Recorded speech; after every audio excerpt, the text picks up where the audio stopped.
You are watching Magic Box Entertainment.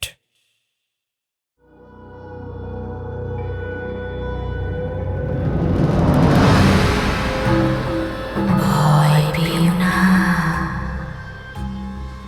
ডুব দিও নিশিকালে, সঙ্গী তোমার অপেক্ষমান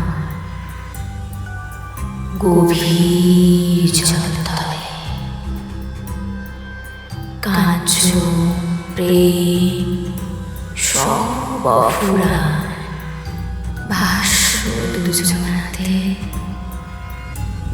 ফাঁসির ভয়ে ভাসছ কেন?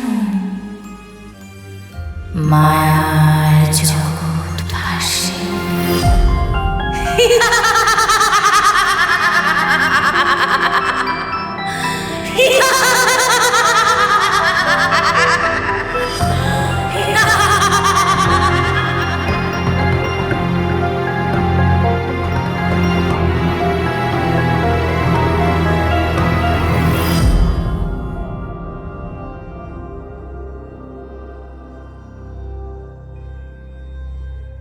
ভূতকে নিয়ে বাঙালির ফ্যান্টাসি হরেক রকম। তাই কখনো ভূত হয়ে ওঠে ভালোবাসার অংশ, কখনো ভয়ের, কখনো বা রহস্যের। এই জবুথবু ঠান্ডায় এই রকম একটা ভূতের গল্প কানে কানে শোনার মজাই অন্যরকম। আর সেই জন্যই আমাদের এবারের নিবেদন ভৌতিক গল্প কালো বটের ঘাট। আমরা প্রতি সপ্তাহে আপনাদের জন্য নিয়ে আসি ভৌতিক রোমাঞ্চকর গল্পের ঝুলি। গল্পগুলো সময় মতো শুনতে আমাদের চ্যানেলটি সাবস্ক্রাইব এবং বেল আইকনটি ক্লিক করে নোটিফিকেশন অন করে রাখুন। শুরু হচ্ছে সৌমেন মজুমদার রচিত গ্রাম্য ভৌতিক গল্প কালো বটের ঘাট।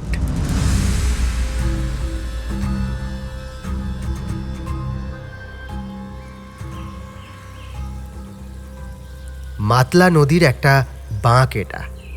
একটা প্রাচীন বটগাছ কত যুগ ধরে নদীর পাড়ে বেড়ে উঠেছে সে হিসেব কেউ জানে না। বটগাছের পাশেই একটা ঘাট। প্রাকৃতিক সৌন্দর্যের নিরিখে বিচার করলে জায়গাটা অত্যন্ত সুন্দর। সূর্যাস্তের সময় যখন পশ্চিম আকাশে লাল থালার মতো সূর্য তার প্রখরতা হারায়, তখন সেই মিঠে আলোর রেখা কম্পমান জলে প্রতিফলিত হয়ে মায়াময় পরিবেশ রচনা করে এখানে। তবুও এই সৌন্দর্যের মায়াজালে গ্রামশুদ্ধ মানুষ পা দেয় না। এ অঞ্চলে এই জায়গাটা কালো বটের ঘাট নামে পরিচিত।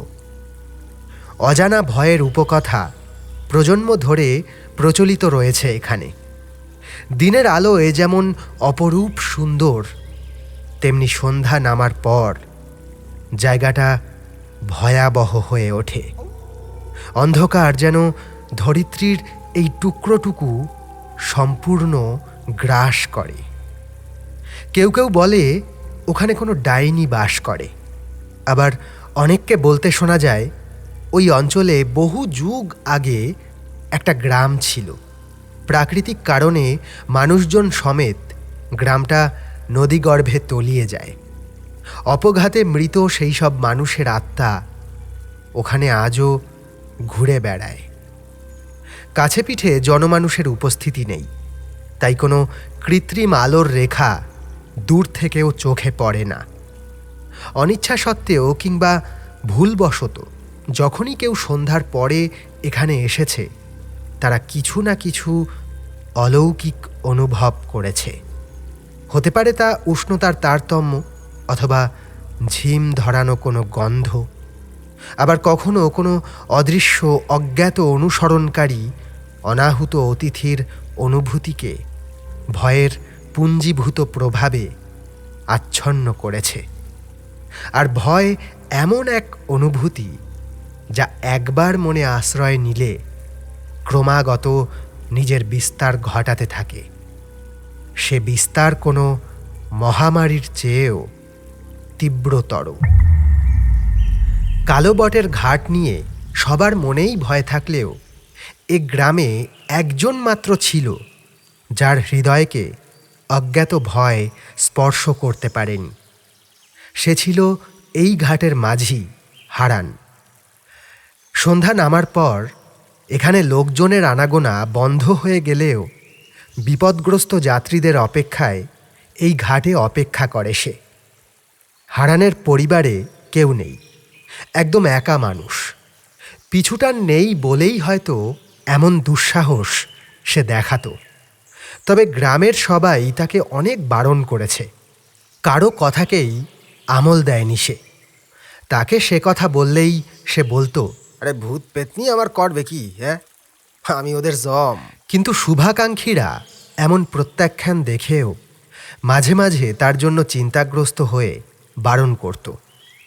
যদিও সন্ধ্যা নামার পর সে আদৌ কোনো দিন কোনো যাত্রী পেয়েছে কি না তা কেউ জানত না, কারণ আগেই বলেছি কারো মনেই সেই দুঃসাহস ছিল না যে অন্ধকারে ওখানে পৌঁছে দেখার চেষ্টা করবে। অনেকে তাকে জিজ্ঞাসা করেছিল সন্ধ্যার পর কোনোদিন কোনো যাত্রী তার কাছে এসেছে কিনা। উত্তরে মুখে সে কিছুই বলেনি।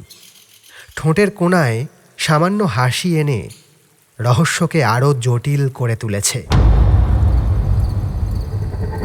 এদিকে সবার দৃষ্টির আড়ালে হারান সন্ধ্যার পর নৌকা নিয়ে নদীতে ভেসে থাকত। অন্ধকারে নিমগ্ন জলরাশির উপরে নৌকার পাটাতনে শুয়ে সে আকাশ দেখত। সেই আকাশে সে কি খোঁজার চেষ্টা করত সে খোঁজ কেউ রাখে না। আমি সারা রাত্র নৌকা বাইয়া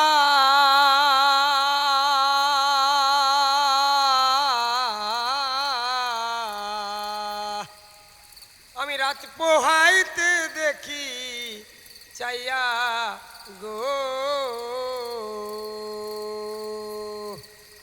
আমার যেখানের না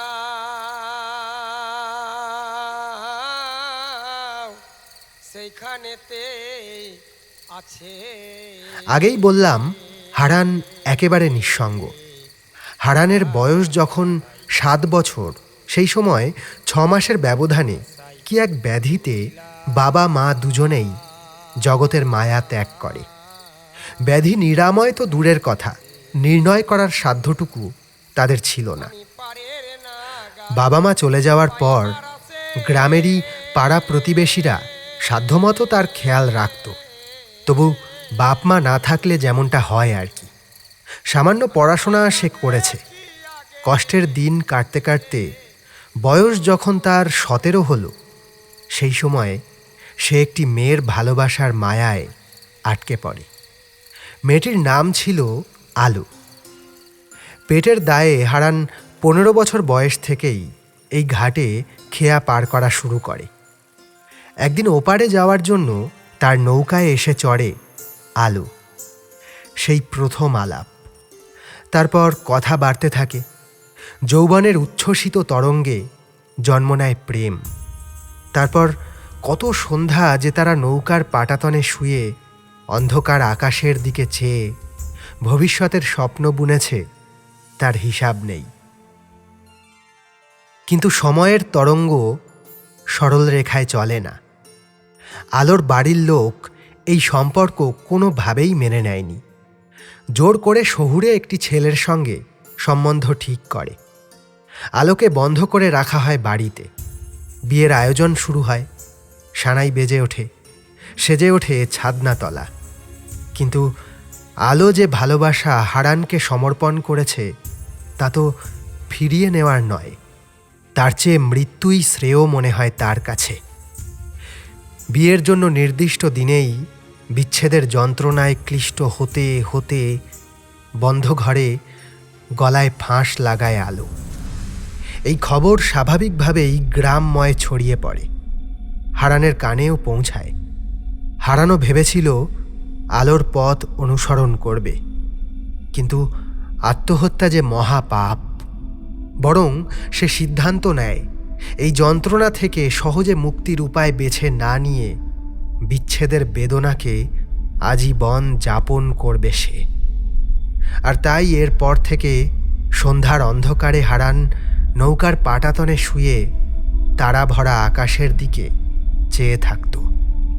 তার মনে হতো আলো তার সঙ্গেই রয়েছে, সেই আগের মতো। আমি সারা রাত্র নৌকা বাইয়া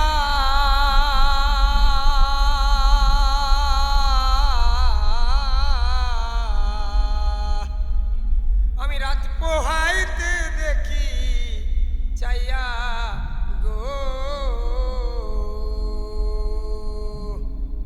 আমার যেখানের না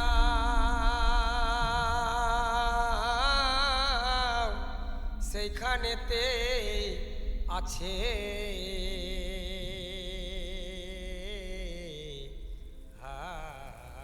এই ঘটনার সূত্রপাত যেদিন, সেদিন ছিল বিশেষ এক সূর্যগ্রহণ। সন্ধ্যার দিকে যখন সূর্য নিজের কর্তব্য থেকে বিরতি নেওয়ার উপক্রম করছে, ঠিক সেই সময় একজন যাত্রী ঘাটে উপস্থিত হয়। তাকে নৌকায় করে যখন ওপারে নামিয়ে দেয় হারান, তখন সূর্য অদৃশ্য হয়েছে। সন্ধ্যার অন্ধকার নেমেছে চড়াচড়ে। নদীর পাড়ে গাছপালার দিক থেকে ঝিঁঝির ডাক আর নদীর স্রোতের শব্দ মৃদু অথচ নিরন্তরভাবে কানে আসছে। আপন খেয়ালে দাঁড় টানতে টানতে হারান যখন মাঝ নদীতে পৌঁছায়, তখন জলের মাঝে স্রোতের সঙ্গতিহীন শব্দ শুনে অন্ধকারে তাকিয়ে ব্যাপার কি বোঝার চেষ্টা করে। ততক্ষণে চারপাশ নিকষ অন্ধকারে ঢেকে গেছে। দিনটা ছিল অমাবস্যা, ফলে আকাশে চাঁদও নেই যে তার প্রতিফলন স্রোতের গায়ে ভেসে বেড়াবে। তবু সেই অন্ধকারে অভ্যস্ত তার চোখ খোঁজার চেষ্টা করে। হঠাৎ জলে কেমন অদ্ভুত কম্পন অনুভূত হয়। এমনটা হওয়া অস্বাভাবিক, তবু মনে হয় ভূমিকম্পে যেমন ধরিত্রী কেঁপে ওঠে, ঠিক তেমনভাবে নদীর জলরাশি কাঁপছে। আর ঠিক এমন সময় চোখে পড়ে সেই অদ্ভুত জিনিসটা। একটা কালো কিছু নৌকার দিকে ধীরে ধীরে এগিয়ে আসছে, মাছ বা ওই জাতীয় কিছু। কিন্তু আকৃতি যেমন, তাতে মাছ হওয়া সম্ভব নয়। তবে কি কুমির? কিন্তু এখানে কুমির আছে বলে তো জানা নেই। হারান যে সাহসী, সে কথা বলার অপেক্ষা রাখে না। লোকমুখে অনেক কথা শুনলেও আজ পর্যন্ত তার চোখে অলৌকিক কিছু পড়েনি। ওই অজ্ঞাত এগিয়ে আসা জিনিসটি কি, তা জানার কৌতূহলে মাঝ নদীতেই নৌকায় ভেসে রইল সে। জিনিসটি ধীরে ধীরে এগিয়ে এসে চতুষ্পদ জন্তুর মতো তার নৌকায় উঠে এলো। আর সেই প্রথম এই নদীতে ভয়ের আশঙ্কা তৈরি হলো হারানের মনে। জিনিসটা যখন নৌকায় উঠছিল, তখন মনে হয়েছিল চতুষ্পদ কোনো প্রাণী, কিন্তু সম্পূর্ণ উঠে এসে বসার পর হারান বুঝল ওটা কোনো জন্তু নয়, কোনো মানুষ। আরও নির্দিষ্ট করে বললে ওটা কোনো অস্বাভাবিক নারী মূর্তি। অন্ধকারেও সে দেখতে পেল যে অনাহুত অবয়ব তার নৌকায় এসে উঠেছে, তার গায়ের রং কেমন স্যাঁতস্যাঁতে কালো। গা থেকে জল ঝরে নৌকার খোলে পড়ছে। তার গায়ে যেন শ্যাওলা জমেছে। জলে ডুবে থাকা পাথরের গায়ে যেমন জমে, ঠিক সেই রকম। অন্ধকারেও মনে হলো তার গালের উপরে একটা শামুক বা ওই জাতীয় কিছু লেগে রয়েছে। চুলগুলো শ্যাওলা জমে কেমন শক্ত কাঠির মতো হয়ে গেছে। আর তার চোখ দুখানা মৃদু আলোর স্পর্শে মুক্ত যেমন ঝিলিক দিয়ে ওঠে, ঠিক তেমনভাবে উজ্জ্বল হয়ে আছে। এমন অস্বাভাবিক মূর্তি নির্ভীক হারানের মনেও ভয়ের সঞ্চার করল। দুর্নাম থাকা সত্ত্বেও কালোবটের ঘাটে সে সন্ধেবেলায় নৌকা নিয়ে উপস্থিত থাকে বটে, তবে সে যে অবিশ্বাসী তা নয়। মনের কোণায় এই আশঙ্কা উঁকি মারতে থাকে যে অস্বাভাবিক অবয়ব তার নৌকায় এসে উঠেছে সে কোনো সুস্থ স্বাভাবিক মানুষ নয়। তবে কি এতদিন ধরে গ্রামের লোকজন যে বিষয় নিয়ে তাকে সাবধান করেছে এ তারই প্রতিরূপ। ভয় এবং বিস্ময়ের প্রাথমিক অভিঘাতে সে স্থির হয়ে বসে আছে বটে, কিন্তু তার মনে ঘটে চলেছে হিসাব মেলানোর আপ্রাণ চেষ্টা। কাঁপা গলায় সে প্রশ্ন করল, কে আপনি? অজ্ঞাত মূর্তি নিশ্চুপ। সামান্য শ্বাস প্রশ্বাসের শব্দ পর্যন্ত কানে আসছে না। অবশ্য হতে পারে জলের স্রোতের সঙ্গে সে শব্দ মিশে একাকার হয়ে যাচ্ছে। অস্বাভাবিক উজ্জ্বল চোখ দুখানা তার দিকে স্থির হয়ে আছে। তবে কি এ সেই কথিত ডাইনি, নাকি জলের কোনো অদ্ভুত প্রাণী? এসব ভাবতে ভাবতে বৈঠাটা তুলে সেটা দিয়ে ঠেলে ফেলার অভিপ্রায়ে মূর্তির দিকে বৈঠাটা বাড়িয়ে দিল হারান। আর এ কাজ করার সঙ্গে সঙ্গে যে ভাবনা মনে দ্বিধাগ্রস্তভাবে উপস্থিত হয়েছিল তা স্থির দৃঢ় হয়ে গেল। বৈঠাটা ওই মূর্তির শরীরের ভিতর থেকে এঁফোড় ওফোড় হয়ে গেল, যেন কোনো কঠিন বস্তু নয়। বাতাসের মাঝে বৈঠা দিয়ে গুঁতো দিয়েছে সে। ওই মূর্তিটা যেন বায়বীয়। এমতাবস্থায় একটা ভাবনাই তার মাথায় এলো, এক্ষুনি ঘাটে পৌঁছাতে হবে। এ অসম্ভব পরিস্থিতি থেকে মুক্তি পাওয়ার বোধহয় ওই একটাই উপায়। তৎক্ষণাৎ সে জোরে বৈঠা বাইতে লাগল, কিন্তু আশ্চর্য, প্রাণপণে সে বৈঠা টানছে, তবুও তার নৌকা এক চুল এগোচ্ছে না। সময়ের হিসেব নেই।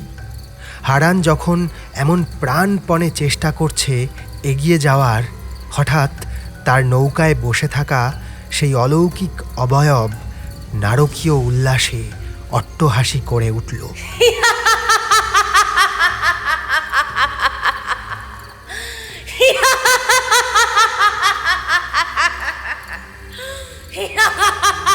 সে অট্টহাসি যেন পাতালপুরীর কোনো গুপ্ত কোটরের ভিতর থেকে প্রতিধ্বনিত হচ্ছে।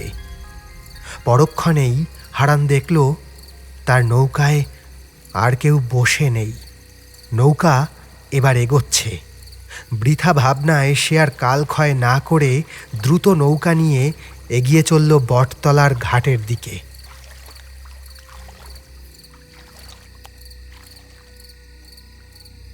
সে রাতে বাড়ি ফিরে একাকী বিছানায় ভালো করে ঘুম হলো না তার।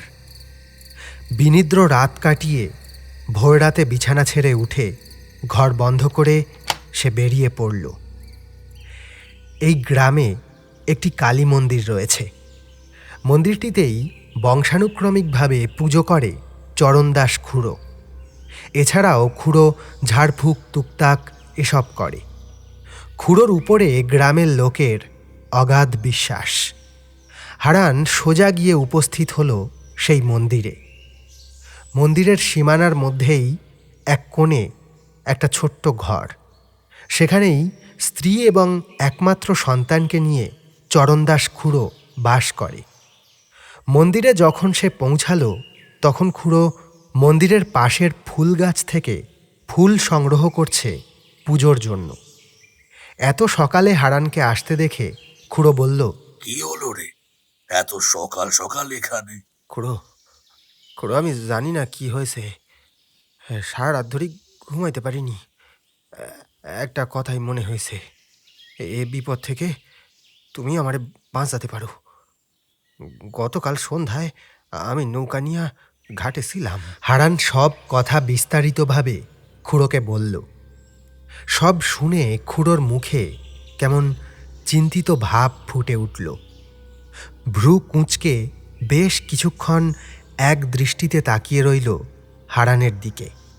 তারপর দুশ্চিন্তাগ্রস্ত কণ্ঠে বলল, হারান, তুই যা বলছিস তা অত্যন্ত সংকটের। জন্মাবধি এমন কিছুর প্রত্যক্ষদর্শী কাউকে আমি দেখিনি।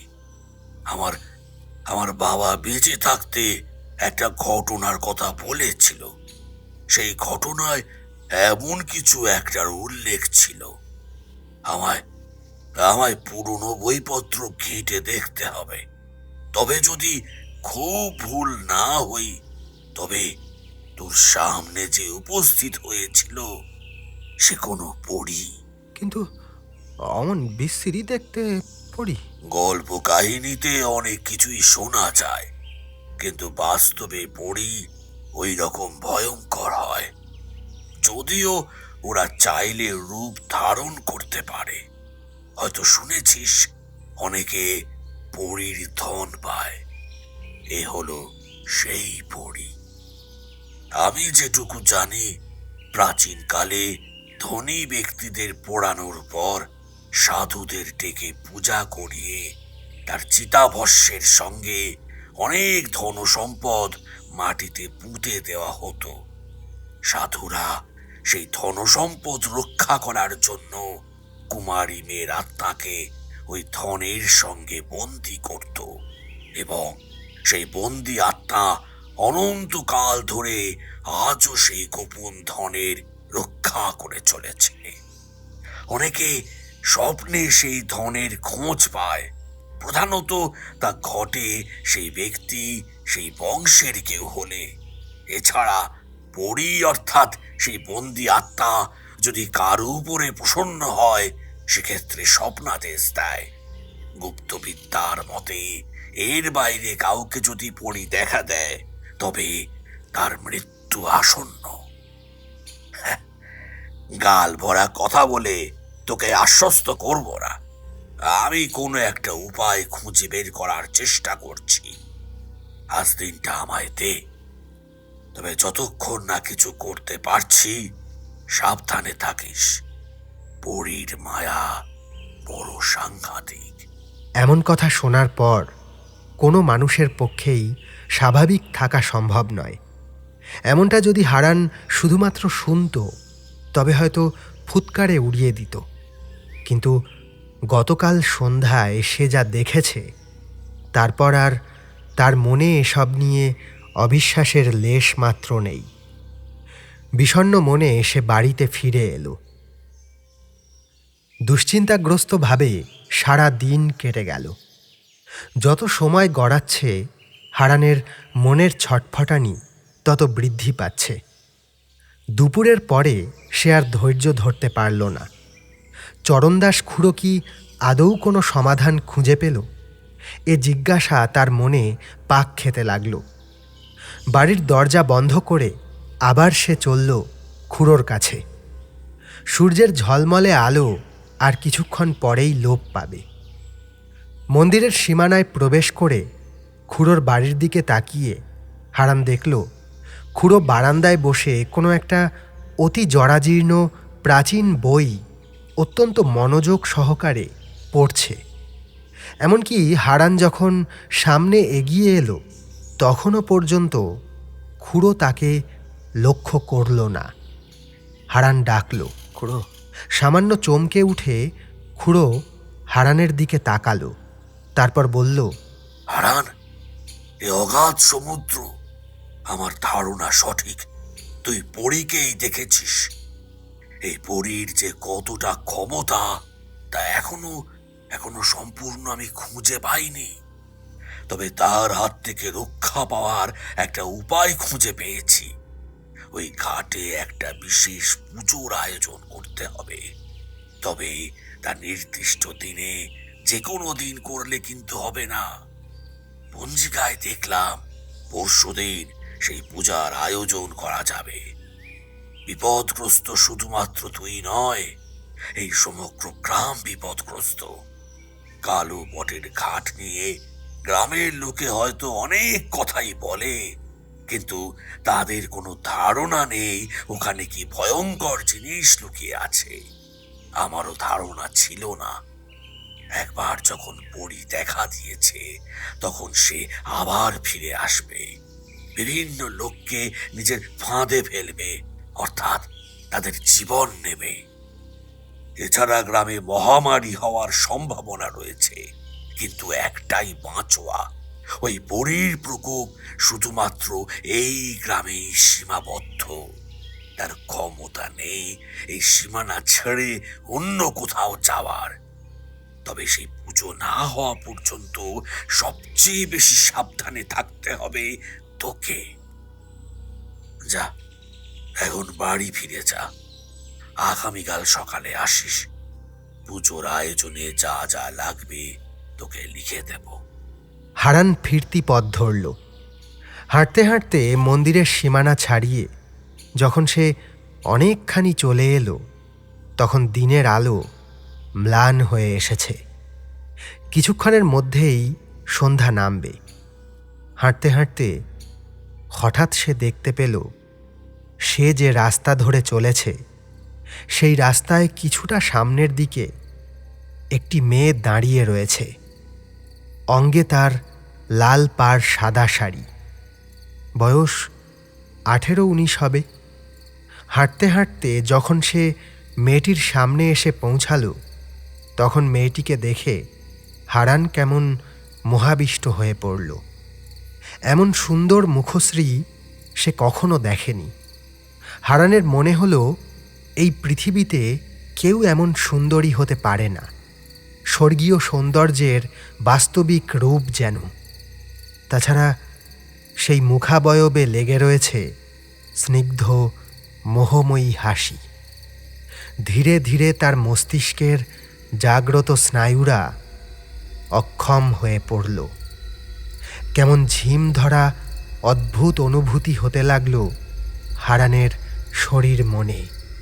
মুখ ফিরিয়ে সেই মেয়েটি এখন হাঁটতে শুরু করেছে, আর হারান যেন সমস্ত কিছু ভুলে চলেছে তার পিছু পিছু। সন্ধ্যার অন্ধকারে গ্রাম্য পথে হাঁটতে হাঁটতে মেয়েটি হারানকে নিয়ে পৌঁছালো কালো বটের ঘাটে। ঘাটে জলের উপরে ভাসছে হারানের নৌকাখানা। এই অন্ধকারে আর কেউ এখানে নেই। মেয়েটি ঘাটের সিঁড়ি বেয়ে নেমে নৌকায় উঠে বসল। হারানো পিছনে পিছনে উঠল নৌকায়। তারপর দড়ি খুলে ভেসে পড়ল সন্ধ্যার স্রোতস্বিনীর বুকে। হারানকে তখন যদি কেউ দেখত তবে সে বুঝতে পারত হারানের বাস্তব জ্ঞান লোপ পেয়েছে। সে যেন অন্য কারো ইশারায় এগিয়ে চলেছে অজানার উদ্দেশ্যে। চারদিকে অন্ধকার। আকাশে সামান্য এক ফালি চাঁদ উঁকি দিচ্ছে। মাঝ নদীতে যখন নৌকা পৌঁছালো, তখন সেই মেয়েটির আঁচল হাওয়ায় উড়তে লাগল। সুস্থ অবস্থায় থাকলে হারান বিস্মিত হতো।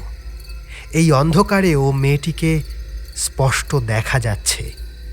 তার শরীর থেকে যেন ঔজ্জ্বল্য ঠিকরে বেরোচ্ছে। কিন্তু হারান তো তখন জাগতিক সব কিছু পেরিয়ে এসেছে। সেই অজ্ঞাত মেয়েটি এরপর নৌকায় বসেই পাদুখানা জলে ডুবিয়ে দিল। তারপর সম্পূর্ণরূপে জলে নেমে পড়ল।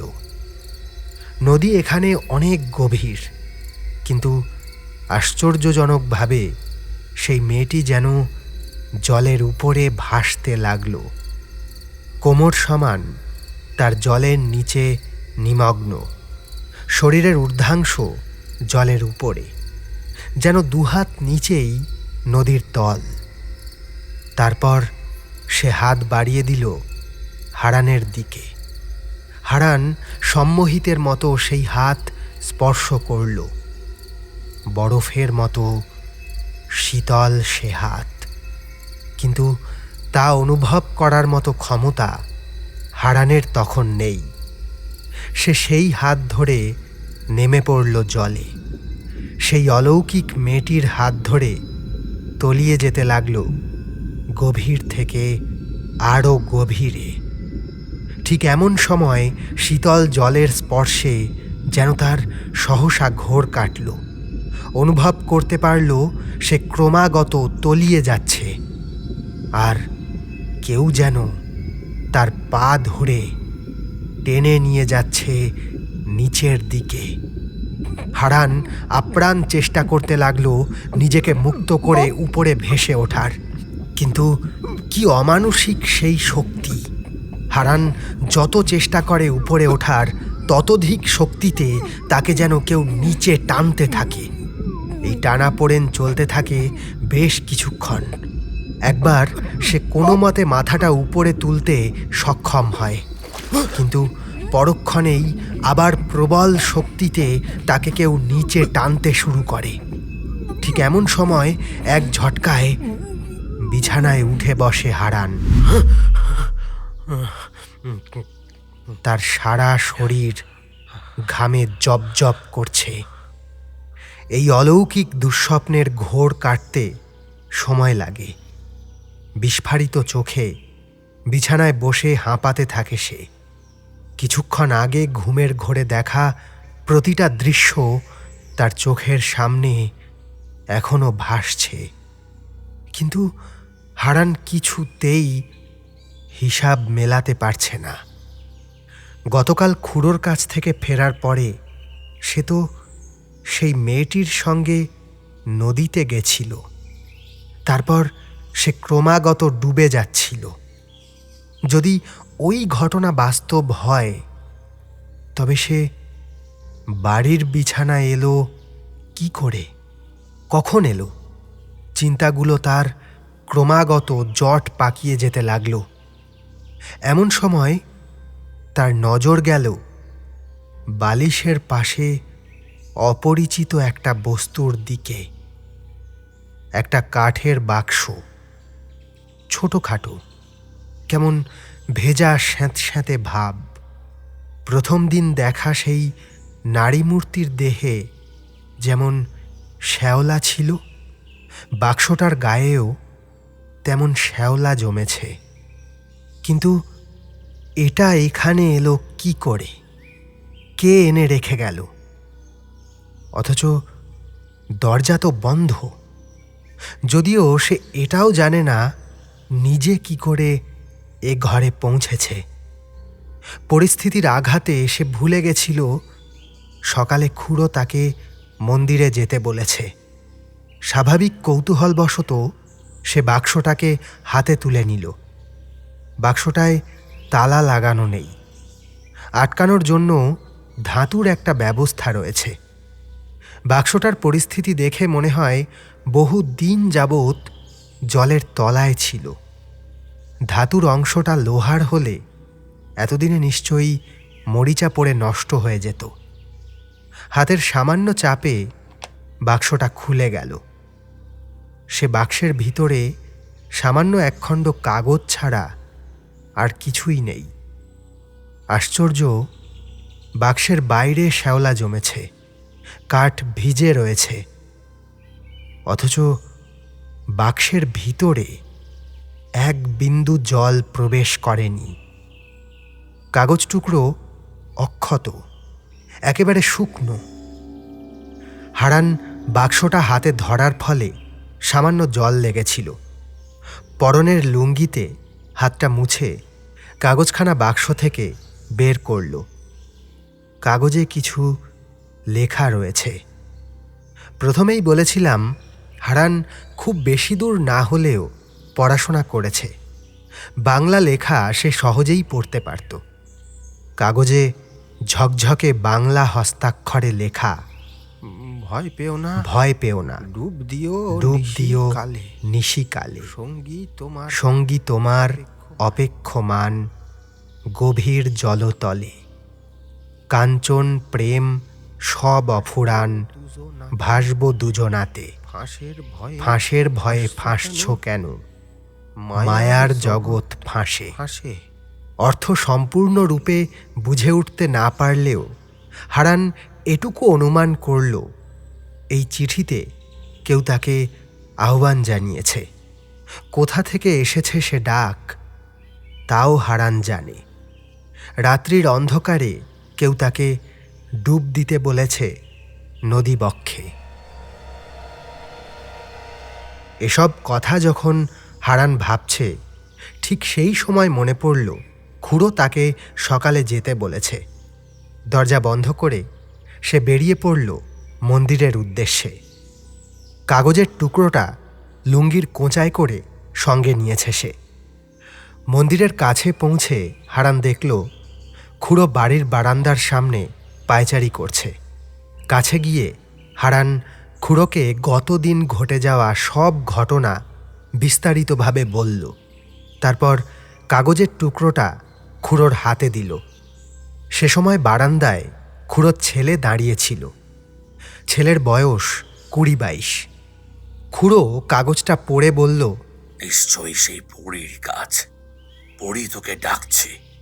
নদী বক্ষে নাকি অঢেল ধনসম্পত্তি রয়েছে। তাছাড়া গতকাল যে রূপে তোকে আচ্ছন্ন করেছিল, প্রেমের কথা বলে সেই জালে তোকে আটকাতে চাইছে। খবরদার, এসব ফাঁদে পা দিস না। হারান মাথা নাড়িয়ে সম্মতি জানালো। আমি একটা ফর্দ করে রেখেছি, দাঁড়া। এই বলে খুড়ো ঘরে ঢুকে কাগজে লেখা একটা ফর্দ এনে হারানের হাতে দিল। হারান সেটা নিয়ে ফিরতি পথ ধরল। বাড়িতে ফিরে এসে সে অবাক হয়ে গেল এটা দেখে যে খাটের উপরে সেই কাঠের বাক্সটা আর নেই। এমনকি সেই কাগজের টুকরোটা পর্যন্ত লুঙ্গির কোচরে খুঁজে পেল না। অন্যদিকে ততক্ষণে আরও এক ঘটনা ঘটতে শুরু করেছে। খুড়োর ছেলে বারান্দায় দাঁড়িয়ে সবটা শুনে আন্দাজ করে গোটা ব্যাপারটা কি। তারপর সেই কথা নিজের মায়ের কাছে, মা তার পাড়া প্রতিবেশীদের কাছে, পাড়া প্রতিবেশীরা অন্যান্যদের কাছে। এমনভাবে গোটা বিষয়টা সারা গ্রামে ছড়িয়ে পড়ে। গ্রাম শুদ্ধ সবার না হলেও অনেকের মনেই লোভের সঞ্চার হয়। কিন্তু খুড়োর কথা শুনে একটা কথা খুড়োর ছেলে বুঝতে পারেনি। কাগজে লেখা ছিল রাতে নামতে হবে নদীর জলে। স্বাভাবিকভাবেই গ্রাম শুদ্ধ লোকের কাছেও সে খবর পৌঁছায়নি। অতএব দুপুরের দিক থেকে কালো বটের ঘাটে লোকজনের জমায়েত শুরু হলো। সবাই নিজের নিজের মতো নদীর জলে নেমে সম্পদের খোঁজ করতে লাগল। যেখানে লোকজনের যাতায়াত একেবারেই থাকে না, সেখানে রীতিমতো যেন মেলা বসে গেল। কিন্তু হলে কি হবে? পরী নিজের ধন যাকে দিতে চায়, সে ছাড়া অন্য কেউ সে ধন খুঁজে পায় না। দিনের আলো ধীরে ধীরে কমে এলো। সম্পদের লোভ যতই হোক, প্রাণ ভয় তার চেয়ে অনেক বড়। তাই আলো কমে যাওয়ার সঙ্গে সঙ্গে লোকজনের ভিড় ফুরিয়ে এলো। অন্ধকার হওয়ার পর জায়গাটা অন্যান্য দিনের মতো আবার জনহীন, নিস্তব্ধ হয়ে পড়ল। আগামীকাল সকালে এই জায়গা আবার গমগম করবে, শুধু সম্পদ খুঁজতে আসা মানুষের ভিড়ে নয়, এক অন্যরকম পুজোর আয়োজনে। এদিকে গ্রামে যে হুলস্থুল পড়ে গেছে সে কথা হারানেরও কানে গেছে। হারান খুড়োর বাড়ি থেকে ফেরার পরে আবার একবার বেরিয়ে পুজোর সামগ্রী কিনে এনে সেই যে বাড়িতে ঢুকেছে, তারপর সারা দিন বাড়ি থেকে বের হয়নি। দিনের আলো ফুরিয়ে এলে হারানের মনে কেমন অস্বস্তি হতে শুরু করল। কোনো অমোঘ আকর্ষণ তাকে চঞ্চল করে তুলেছে। বারবার মনে হচ্ছে গতকাল দেখা সেই মেয়েটি তার দরজার বাইরে অপেক্ষা করছে। সন্ধ্যা নামার পর সে নিজের শরীর মনে আবার সেই ঘোরাচ্ছন্ন ভাব অনুভব করল। আত্মবিস্মৃত হয়ে বেরিয়ে পড়ল বাড়ি থেকে। ঘাটের কাছাকাছি এসে সে দেখতে পেল তার বাঁধা নৌকার উপরে সেই মেয়েটি বসে আছে। হারান ঘোরাচ্ছন্ন পদক্ষেপে সিঁড়ি বেয়ে নেমে নৌকায় পৌঁছালো। তারপর বাঁধন খুলে বাইতে লাগলো বৈঠা। আজ নদীর জলের উপরে কেমন মিহি কুয়াশার আস্তরণ জমেছে।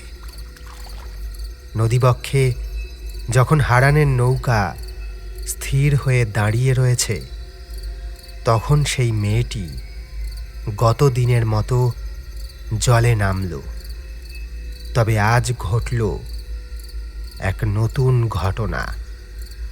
সেই মেয়েটির চেহারা ধীরে ধীরে পরিবর্তন হতে লাগল। প্রথম দিন যে শ্যাওলা জড়ানো মূর্তিকে সে দেখেছিল, মেয়েটি ধীরে ধীরে সেই রূপে রূপান্তরিত হল। তারপর হঠাৎ আশেপাশের জলরাশি অস্বাভাবিকভাবে উঁচু হয়ে দানবের মুখের মতো গ্রাস করল নৌকা সমেত হারানকে। তারপর কি হলো হারান তা জানে না। যখন তার সম্বিত ফিরল, সে দেখল একটা অদ্ভুত জায়গায় সে রয়েছে। জায়গাটা একটা সুড়ঙ্গের মতো। সেই সুড়ঙ্গে কোথাও কোনো আলো জ্বলছে না, তবু সে সব কিছু স্পষ্ট দেখতে পাচ্ছে। সুড়ঙ্গ পথ দুদিকে চলে গেছে। কোথায় এসে সে উপস্থিত হয়েছে বোঝার জন্য একদিকে হাঁটতে শুরু করল। হারান অনুভব করল তার গতি অস্বাভাবিক রকম বৃদ্ধি পেয়েছে। কিছুটা এসে একটা দরজা চোখে পড়ল। দরজাটা বন্ধ। আবার সে উল্টো দিকে হাঁটতে লাগল। একসময় আবার সামনে দেখতে পেল একই রকম একটা দরজা। মনে সন্দেহ হলো এটা সেই আগের দরজাটা, কিন্তু একই পথের দুদিকে একই দরজা হয় কি করে? মনে ততক্ষণে আশঙ্কা আর আটক হওয়ার ভয় প্রশ্রয় পেতে শুরু করেছে। কি মনে হতে দরজায় জোরে একটা ঠেলা দিল। সঙ্গে সঙ্গে উন্মুক্ত হয়ে গেল সেই দ্বার। ঘরের ভিতরে প্রথমেই যা চোখে পড়ল তা হলো সেই লাল পাড় সাদা শাড়ি পরা মেয়েটি। কিন্তু ও কি? মেয়েটির পায়ের সামনে মাটিতে আড়াআড়ি হয়ে শুয়ে রয়েছে একটি নরকঙ্কাল। সে ঘরের আশেপাশে মজুত রয়েছে সোনা দানা, হিরে, রত্নের সম্ভার। তীব্র আতঙ্কে সেই ঘর থেকে বেরিয়ে সুড়ঙ্গ বরাবর ছুটতে লাগলো হারান। কিন্তু কি আশ্চর্য, উল্টো পথে এসেও আবার সে পৌঁছালো সেই উন্মুক্ত দরজার সামনে। একইভাবে সেই মেয়েটি দাঁড়িয়ে রয়েছে। তার ঠোঁটের কোণায় লেগে রয়েছে স্নিগ্ধ অথচ রহস্যময় হাসি। যে মুখাবয়ব কখনো তার অপূর্ব সুন্দর মনে হয়েছিল, এখনো তা একই রকম রয়েছে। তবু হারানের মন জানে ওই সুন্দর মুখের আড়ালে বীভৎস ভয়ঙ্কর কিছু আত্মগোপন করে রয়েছে। সে ক্রমাগত পালানোর চেষ্টা করতে লাগলো, কিন্তু সুড়ঙ্গের শেষ প্রান্তে বারবার সে পৌঁছাতে লাগলো সেই একই ঘরে, সেই মেয়েটির সামনে, সেই কাঞ্চন রাশির মাঝে। এই বন্দি দশায় অধৈর্য হয়ে হাঁটু মুড়ে মাটিতে বসে পড়ল হারান। আর্তনাদ করে উঠল। ঠিক সেই সময় সেই মেয়েটির কণ্ঠ থেকে ভেসে এলো অতিলৌকিক কণ্ঠস্বর। পালাচ্ছ কেন? পালিয়ে কোনো লাভ নেই। আমিও প্রথম প্রথম এভাবে পালানোর চেষ্টা করতাম, কোনো লাভ হয়নি। নিঃসঙ্গ জীবন কাটিয়েছি কত যুগ। এই বায়বীয় শরীরে আমার ঐশ্বরিক ক্ষমতা, কিন্তু কিন্তু বন্দী আমি। কোথাও যাওয়ার জো নেই, কারোর সঙ্গে কথা বলার উপায় নেই। যারা আমায় বন্দি করেছে তারা মৃত্যুর পর সবাই মুক্তি পেয়েছে, অথচ আমি। এই বন্ধন থেকে মুক্তির একটাই পথ ছিল। যে সূর্যগ্রহণের দিন শনি অমাবস্যা পড়বে, সেদিন আমি রাত্রির অন্ধকারে মুক্ত হতে পারব। আর যদি কোনো নিঃসঙ্গ মানুষকে সে রাতে বশ করতে পারি, তবে তাকে নিজের সঙ্গী করতে পারব। যদিও আমাকে ফিরে আসতে হবে এখানেই, তবু তাকে সঙ্গে করে আমি রাত্রির অন্ধকারে মুক্ত হতে পারব। কিন্তু এই বিশেষ অমাবস্যা কয়েকশো বছরে একবার আসে। সেদিন মুক্ত হয়ে দেখলাম তুমি নৌকো নিয়ে নদীতে ভেসে আছো। তুমি নিঃসঙ্গ, বশ করলাম তোমায়, তোমার শরীরে আশ্রয় নিলাম। প্রথম দিনই তোমায় নিয়ে আসতে পারতাম এখানে, কিন্তু তোমার মনে লুকোনো যন্ত্রণা আমায় বাধা দিচ্ছিল বারবার। তবু রক্ত মাংসের মানুষ তুমি, সংশয় ছিল তোমায় নিয়ে।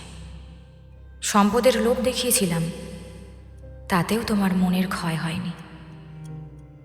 নিশ্চিন্ত হলাম আমি, তাই শেষ পর্যন্ত। তার মানে তুমি আমারে মেরি ফেলিছো?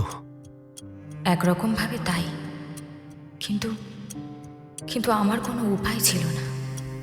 আমি আর সহ্য করতে পারছিলাম না একাকিত্ব।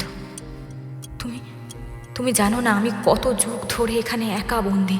হারানের চোখ বেয়ে তখন জল গড়িয়ে পড়ছে। এই সংসারে তো তোমার কেউ ছিল না, এখন থেকে আমি তোমার সঙ্গী হলাম। হ্যাঁ, কেউ ছিল না, কিন্তু আমার নৌকাটা ছিল, আমার জীবন ছিল। ওই রাতের আকাশে নৌকার খোলে শুয়ে আকাশ ভরা তারা ছিল, আর ছিল ফেলে আসা দিনের কিছু স্মৃতি। সেসব তুমি হারাওনি। আমার হাতটা ধরো। দ্বিধাগ্রস্তভাবে হারান মেয়েটির হাত স্পর্শ করল।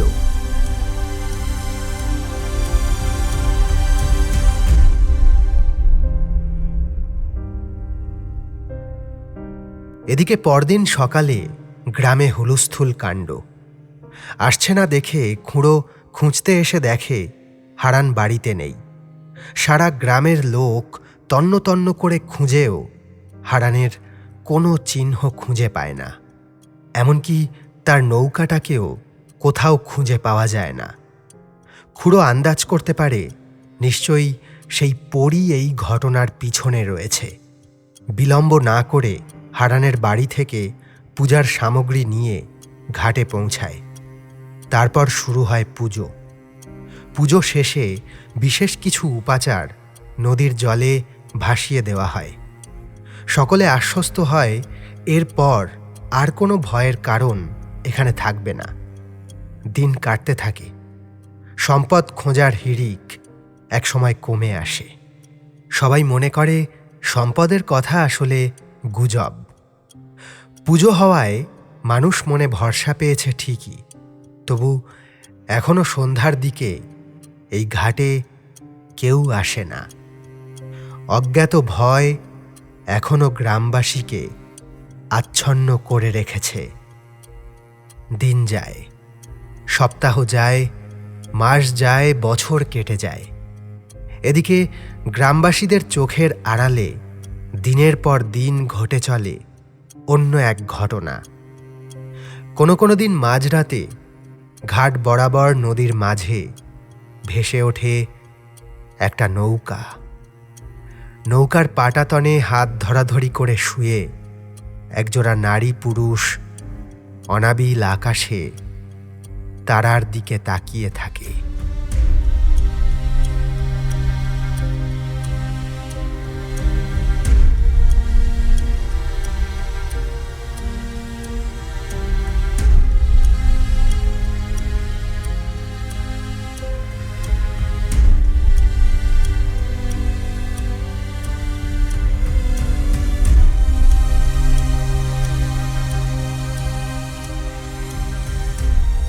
শুনছিলেন সৌমেন মজুমদার রচিত গল্প কালো বটের ঘাট।